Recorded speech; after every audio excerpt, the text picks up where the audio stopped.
Nani Wartabone, tokoh di balik peristiwa heroik 23 Januari 1942. Pahlawan nasional ini lahir di Suwawa 30 April 1907. Berlatar belakang ningrat, tak lantas membuatnya tutup mata terhadap penindasan dan ketidakadilan.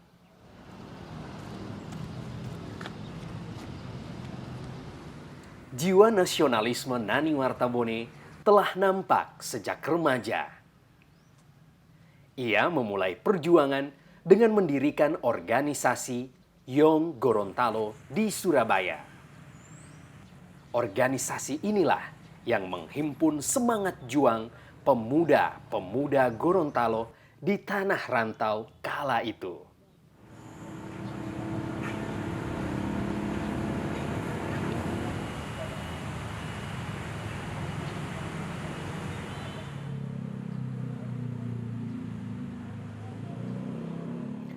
Tugu Tani yang berdiri kokoh di lapangan Taruna Remaja menjadi perlambang sosok Nani Wartabone, sang pahlawan nasional.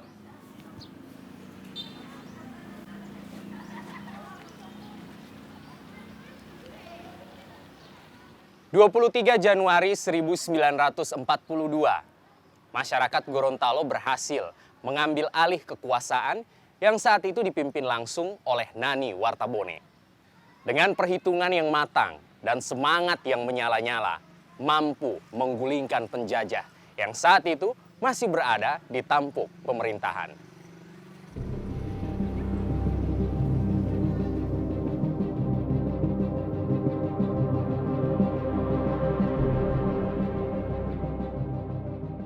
Rekam sejarah ini sudah semestinya mengingatkan kita tentang nilai perjuangan yang dipegang erat oleh para pejuang.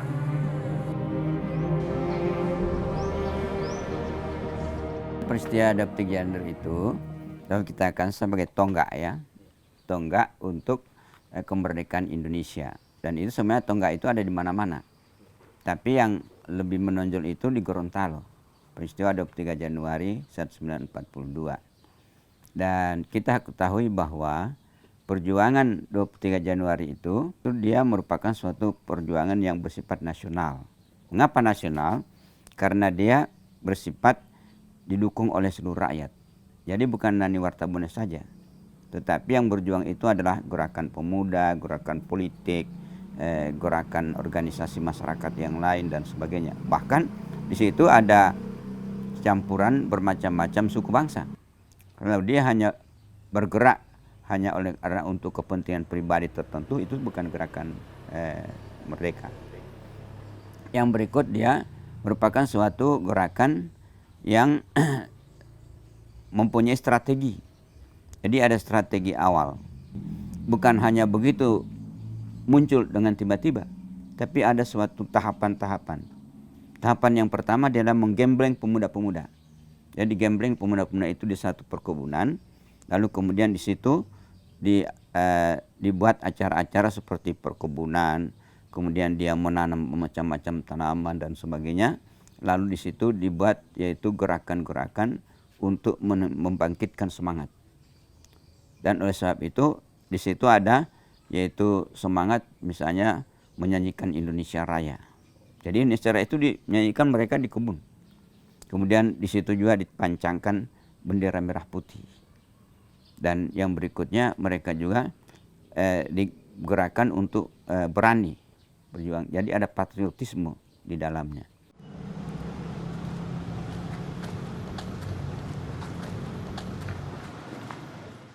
Disinilah di kantor pos dan telegraf kala itu, masyarakat Gorontalo yang dipimpin oleh Nani Wartabone memproklamirkan kemerdekaannya atas penjajahan Belanda. Dan disinilah bendera Sang Saka Merah Putih dikibarkan pertama kali di tanah Gorontalo. Nani Wartabone, sosok yang patut kita teladani dalam memperjuangkan tanah Ibu Pertiwi. Terbukti, nasionalisme yang ia miliki menjadi tumpuan utama masyarakat Gorontalo dalam merebut kemerdekaan kala itu. Revolusi damai menjadi mungkin dengan etika kemanusiaan yang dijaga oleh Nani Wartabone. Yang perlu kita teladani bahwa etika kemanusiaan ternyata tinggi di sini. Orang mengatakan kok ada gerakan tidak ada pendarah, tidak ada yang darah dan sebagainya. Itu etika kemanusiaan di situ. Dalam merebut kemerdekaan. Di mana etika kemerdekaan itu Nani Wartabone mengatakan melarang. Melarang untuk mengerasi orang. Jadi walaupun Belanda itu pimpinan ditangkap, itu dilarang untuk dikerasi. Mereka hanya untuk ditangkap. Juga dilarang untuk membunuh. Dilarang juga untuk merusak. Juga dilarang untuk mencuri dan sebagainya. Sehingga dengan demikian peristiwa 23 Januari itu tidak menimbulkan sesuatu hal yang negatif.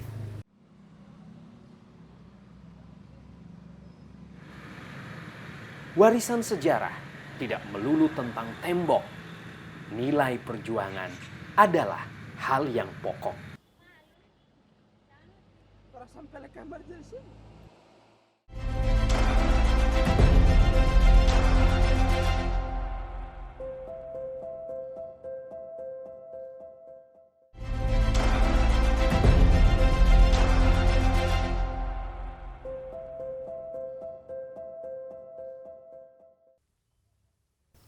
Dalam upaya mempersatukan wilayah NKRI, Presiden pertama Republik Indonesia, Insinyur Soekarno, mendarat di Danau Limboto.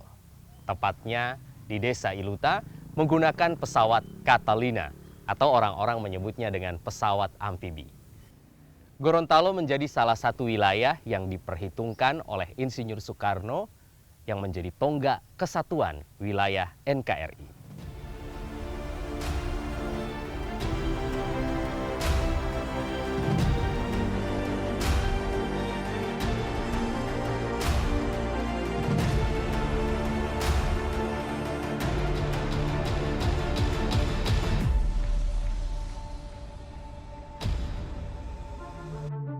Danau terbesar Gorontalo ini menjadi saksi bisu kedatangan Insinyur Soekarno.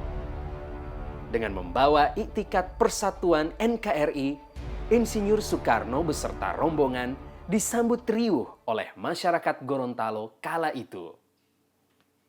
Keberadaan sosoknya yang membawa semangat nasionalisme turut menyulut jiwa patriotisme masyarakat Gorontalo terhadap NKRI.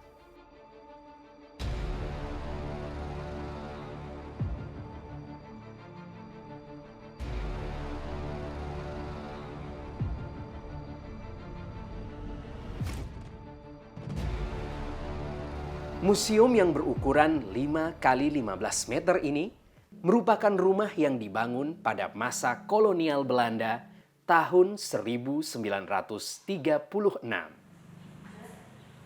Bangunan putih ini masih terawat dengan baik dan menjadi saksi kesatuan wilayah NKRI. Potret pendaratan Bung Karno mengunjungi Gorontalo sebanyak 2 kali masih tersimpan rapi. Untuk Gorontalo sendiri benar-benar pertama kali dikunjungi oleh Presiden Insinyur Soekarno itu tahun 51, tepatnya di tanggal 20 November 1951 itu.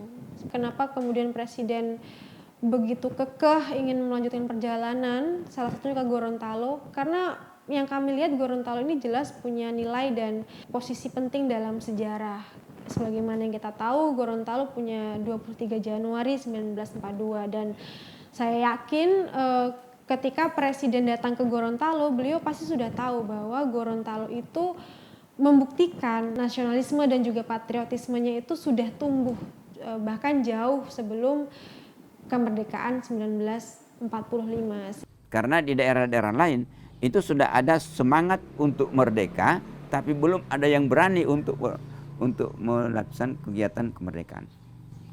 Kecuali pada tanggal 17 Agustus 1945. Jadi Gorontalo mendahului peristiwa 17 Agustus 1945. kita bangsa Indonesia yang ada di Gorontalo sudah bebas merdeka dari penjajahan. Coba satu kalimat itu. Itu artinya bahwa kemerdekaan di Gorontalo itu dikaitkan dengan kebangsaan Indonesia. Dikaitkan dengan nasionalisme. Dikaitkan dengan persatuan dan kesatuan bangsa. Jadi bukan hanya, oh kita Gorontalo sudah. Tidak. Tapi kita bangsa Indonesia yang ada di Gorontalo.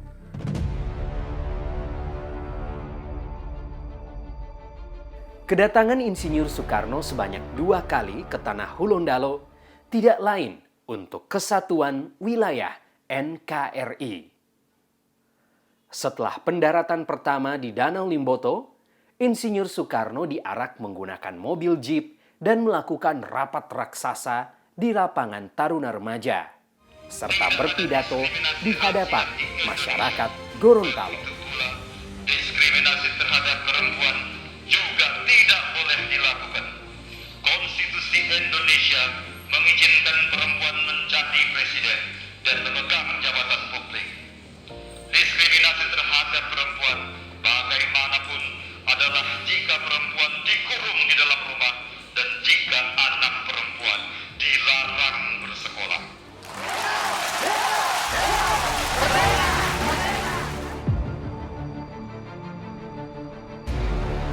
Munculnya berbagai pergolakan di beberapa daerah menguji sejauh mana nasionalisme tertanam di jiwa rakyat Indonesia saat itu. Dibandingkan dengan kunjungan pertama, riuh nasionalisme rakyat Gorontalo kala itu tidak kalah gemuruhnya. Jalanan dipadati oleh anak-anak berseragam putih dengan merah putih di tangannya, berharap NKRI masih dalam satu kesatuan. Inti atau tujuan kedatangannya masih mirip ya, karena waktu tahun 57 juga beliau itu kan datang tidak hanya ke Gorontalo juga, di Poso juga datang seperti di tahun 51 dan beberapa daerah lain. Kalau saya melihat sih tidak beda jauh untuk tujuan kunjungannya, masih seputar terkait mengkonsolidasi persatuan. Terus juga beliau ingin meredam begitu pergolakan yang mulai ada waktu itu. Kalau di tahun 50 mungkin pergolakannya lebih ke pergolakan yang DITII, kemudian RMS gitu kan, Kahar Muzakar, Andi Aziz. Tapi kalau untuk yang 57 memang pergolakannya kan Permesta. Jadi beda kasus, tapi saya pikir masih sama sih niat beliau untuk mengkonsolidasi persatuan dan meredam pergolakan yang mulai hadir di wilayah waktu itu. Kedekatan Nani Wartabone dengan Presiden pertama Indonesia, Insinyur Soekarno, sudah erat terjalin saat Nani Wartabone mengenyam pendidikan di kota pahlawan. Terbukti, tatkala kedatangan Presiden Soekarno ke Gorontalo, beliau senantiasa didampingi oleh Nani Wartabone dalam setiap pidatonya. Kesatuan ideologi dan cita-cita bangsa yang dimiliki membentuk satu simpul yang sangat erat.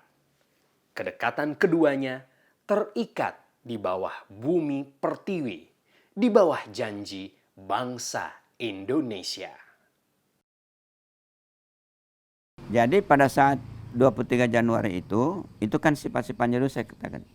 Jadi sifat yang pertama itu adalah historis, yang kedua dia merupakan heroik, ya. Jadi ada patriotisme di dalamnya. Dan yang berikutnya, kita ingin memperlihatkan, Nani Wartabone dan gerakannya itu ingin memperlihatkan bahwa yang merdeka itu Indonesia di Gorontalo. Bukan Gorontalonya yang merdeka, tapi bangsa Indonesia yang di Gorontalo. Sebab itu di muka kantor pos itu dikibarkan bendera merah putih. Yang berikut di situ juga dinyanyikan Indonesia Raya. Dan kemudian pada saat itulah kemudian Nani Wartabone berpidato dengan menggunakan bahasa Indonesia yang fasih, yang aktif, yang betul-betul bahasa Indonesia yang benar. Dia mengatakan bahwa kita bangsa Indonesia yang ada di Gorontalo sudah bebas merdeka dari penjajahan Belanda.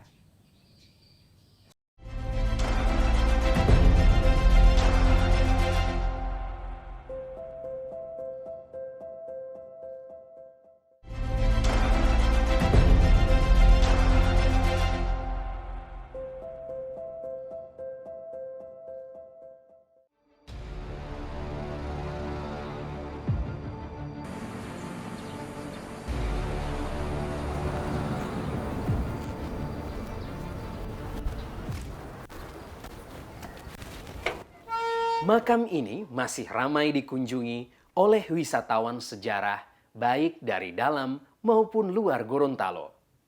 Khususnya bagi mereka yang tertambat oleh revolusi tak berdarah. Makam ini juga menjadi salah satu objek perayaan hari-hari bersejarah bagi masyarakat Gorontalo. Dan di tempat inilah api nasionalisme Gorontalo pertama kali menyulut. Jumat 3 Januari 1986, Nani Wartabone alias petani pejuang wafat pada usia 79 tahun, tepat saat azan Jumat berkumandang.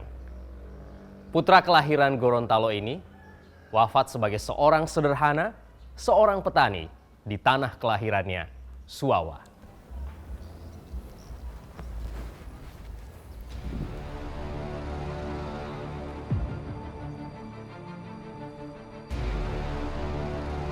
Terletak di Kabupaten Bone Bolango, sekitar 20 km dari pusat kota Gorontalo, rumah Nani Wartabone yang kini menjadi museum ini tampak sederhana. Sebuah bangunan tua yang terlihat telah mengalami peremajaan. Peristiwa 23 Januari ini kalau kita hubungkan dengan kemerdekaan Indonesia, sudah saya katakan tadi sebagai tonggak sejarah untuk memerdekakan Indonesia, itu kita lihat bahwa ada prinsip-prinsip persatuan dan kesatuan di situ.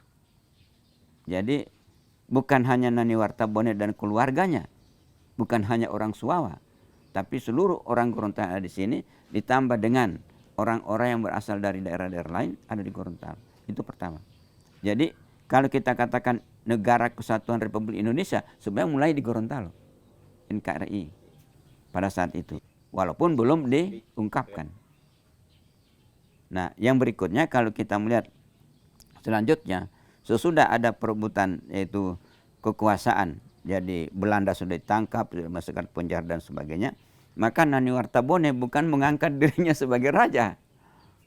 Justru dia mengangkat dia membentuk dua lembaga. Lembaga legislatif yang disebut dengan PPPG, Pucuk Pimpinan Pemerintah Gorontalo, itu 12 yang disebut Komite 12. Itu semuanya tokoh-tokoh partai politik dan organisasi yang ada di Gorontalo. Jadi bisa kita bayangkan, kalau itu hanya untuk kepentingan pribadi, tidak perlu. Baik kan? Ternyata dia membentuk itu. Yang kedua adalah lembaga eksekutif. Nani Wartabone sendiri sebagai pimpinan pemerintahan pada saat itu yang dibantu oleh seorang Jawa, Kusno Danupoyo.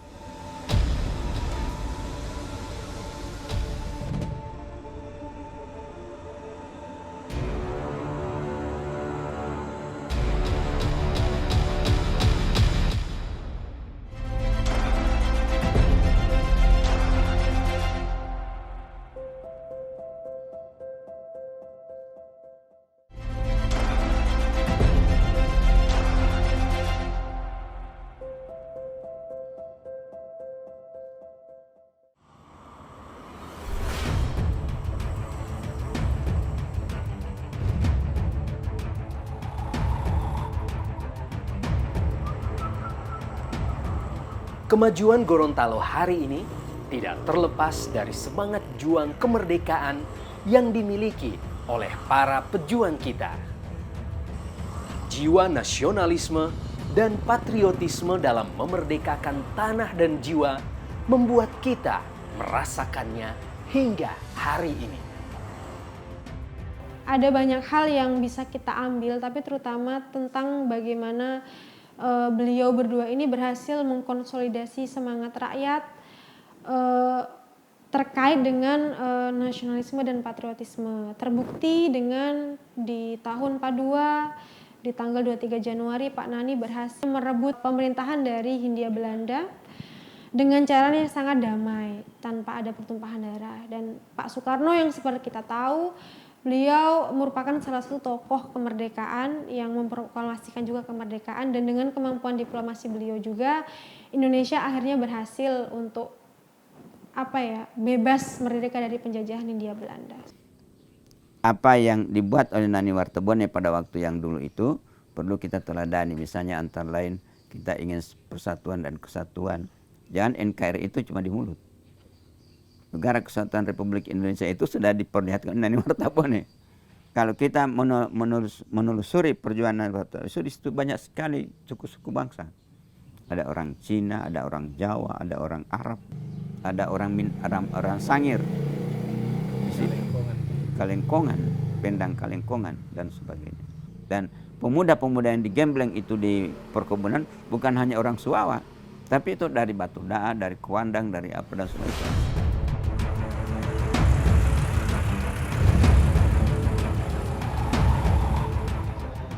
Semangat patriotik dan nasionalisme yang telah diwariskan oleh pahlawan nasional Nani Wartebone hendaknya kita lanjutkan dan pertahankan demi keutuhan NKRI yang kita cintai.